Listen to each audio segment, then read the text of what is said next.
ನಮಸ್ಕಾರ. ವಿಚಾರ ವಿನಿಮಯಕ್ಕೆ ಸ್ವಾಗತ. ನಮ್ಮ ಹಿಂದಿನ ವಿಡಿಯೋಗಳಲ್ಲಿ ನಾನು ಓದಿದಂತಹ ಕೆಲವು ಬಿಸ್ನೆಸ್ ಹಾಗೂ ಕರಿಯರ್ ರಿಲೇಟೆಡ್ ಪುಸ್ತಕಗಳ ಬಗ್ಗೆ ಕೆಲವೊಂದು ವಿಷಯಗಳನ್ನು ತಿಳ್ಕೊಂಡ್ವಿ. ಅದರ ಮುಂದುವರೆದ ಭಾಗವೇ ಈ ವಿಡಿಯೋ.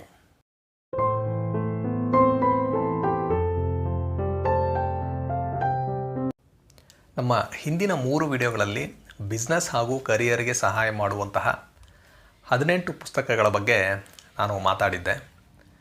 ಈ ವಿಡಿಯೋದಲ್ಲಿ ಇನ್ನೂ ಕೆಲವು ಪುಸ್ತಕಗಳ ಬಗ್ಗೆ ನಾವು ಮಾತಾಡೋಣ. ಅದರಲ್ಲಿ ಮೊದಲನೆಯ ಪುಸ್ತಕ ಯಾವುದು ಅಂದರೆ ಬ್ಯಾಡ್ ಬ್ಲಡ್ ಬೈ ಜಾನ್ ಕೆರೆಯರು.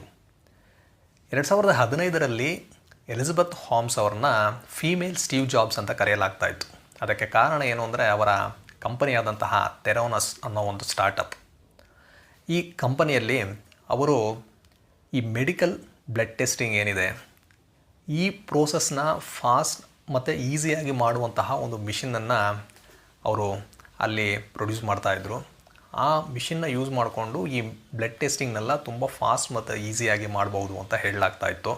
ಆದ್ದರಿಂದ ಈ ಕಂಪನಿಯಲ್ಲಿ ಹಲವಾರು ಜನ ಇನ್ವೆಸ್ಟ್ ಮಾಡಿದ್ರು. ಉದಾಹರಣೆಗೆ ಹೇಳಬೇಕಂದ್ರೆ ಆರಾಕಲ್ ಕಂಪನಿಯ ಫೌಂಡರ್ ಆದಂತಹ ಲ್ಯಾರಿ ಎಲಿಸನ್ ಅವರು ಕೂಡ ಇದರಲ್ಲಿ ಇನ್ವೆಸ್ಟ್ ಮಾಡಿದರು. ಆ ಒಂದು ಕಂಪನಿಯ ವ್ಯಾಲ್ಯೂಯೇಷನ್ ಏನಿದೆ ಅದು $9 ಬಿಲಿಯನ್ ಅಂತ ಹೇಳಲಾಗ್ತಾ ಇತ್ತು. ಹಾಗೂ ಎಲಿಜಬೆತ್ ಹೋಮ್ಸ್ ಅವರ ಒಂದು ಪರ್ಸನಲ್ ವರ್ತ್ ಏನಿದೆ ಅದು $4.5 ಬಿಲಿಯನ್ ಅಂತ ಹೇಳಲಾಗ್ತಾ ಇತ್ತು. ಇಷ್ಟರ ಮಟ್ಟಿಗೆ ಆ ಒಂದು ಕಂಪನಿಯ ಮೂಲಕ ಅವರು ಹೆಸರನ್ನು ಮಾಡಿದ್ರು. ಆದರೆ ಇದರೊಳಗೆ ಒಂದು ಸಮಸ್ಯೆ ಇತ್ತು. ಏನು ಅಂದರೆ ಅವರು ಹೇಳಿದಂತಹ ಮೆಷಿನ್ ಏನಿದೆ ಅದು ಸರಿಯಾಗಿ ಕೆಲಸ ಮಾಡ್ತಾ ಇರಲಿಲ್ಲ ಅನ್ನೋದು.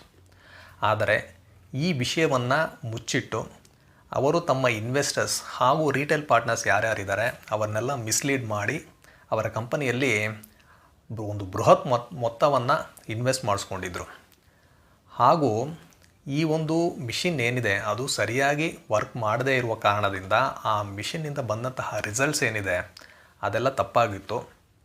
ಅದು ಈ ಪೇಷಂಟ್ಸ್ಗಳ ಜೀವನದ ಮೇಲೆ ಪರಿಣಾಮವನ್ನು ಉಂಟು ಮಾಡಿತು. ಈ ವಿಷಯಗಳೆಲ್ಲ ಹಲವಾರು ವರ್ಷಗಳ ಕಾಲ ಯಾರಿಗೂ ಗೊತ್ತಾಗಲೇ ಇಲ್ಲ.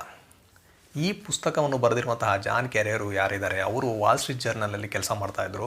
ಅವರು ಮೊದಲ ಬಾರಿಗೆ ಈ ಕಂಪನಿಯ ಸ್ಕ್ಯಾಂಡಲ್ ಏನಿದೆ ಅದನ್ನು ಹೊರಗಡೆ ತಂದರು. ಆಗ ಈ ಕಂಪನಿಯ ವ್ಯಾಲ್ಯೂ ಏನಿದೆ ಅದು 0 ಆಯಿತು. ನಂತರ 2018ರಲ್ಲಿ ಅಮೆರಿಕ ಸರ್ಕಾರ ಎಲಿಜಬೆತ್ ಹೋಮ್ಸ್ ಅವರ ಮೇಲೆ ಒಂದು ಕ್ರಮವನ್ನು ಕೈಗೊಳ್ಳುತ್ತೆ. ಅದರ ಒಂದು ವಿಚಾರಣೆ ಏನಿದೆ ಅದು ನಡೀತಾನೆ ಇದೆ.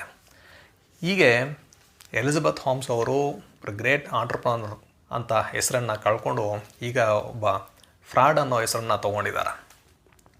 ನಾವು ಇಲ್ಲಿವರೆಗೆ ನೋಡಿದಂತಹ ಪುಸ್ತಕಗಳಲ್ಲಿ ನಾವು ಒಂದು ಬಿಸ್ನೆಸ್ನ ಹೇಗೆ ಮಾಡಬೇಕು ಅನ್ನೋದನ್ನು ಕಲ್ತ್ಕೊಂಡ್ವಿ.